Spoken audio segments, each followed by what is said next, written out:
46-cı hədis.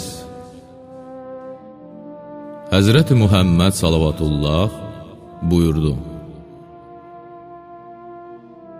Qadın hamilə olan zaman oruç tutub namaz qılan, Allah yolunda canı və malı ilə cihad edən şəxs kimi olur.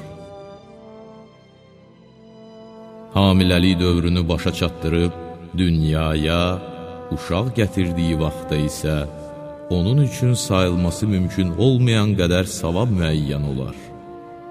Körpəsinə süd verdikdə uşağın hər bir süd əmməsinə İsmail övladlarından bir nəfəri azad etmə savabını aparacaqdır.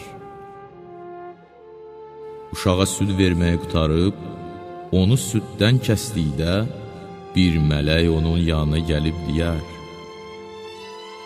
İşi yenidən başla, sən bağışlanmısan.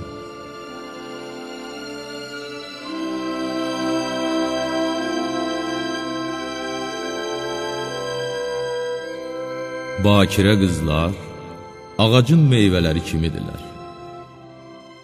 Meyvə yetişdikdə yığılmasa, günəş və küləklə xarab olduğu kimi, bakirə qızlar da qadınların gördüyü şey gördükdə ərə getməkdən başqa çarələri qalmır.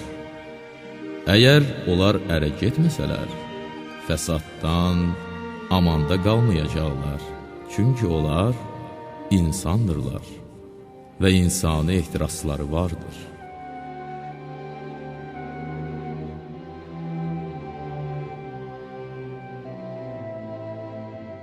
Əgər dinini və əxlaqını bəyəndiyiniz bir kəs elçiliyə gəlsə, onu qəbul edib qızınızı verin. Soruşdular: Əgər onun nəsəbi pis olsa nə edək? Həzrət əvvəlki sözü təkrar edərək əlavə etdi: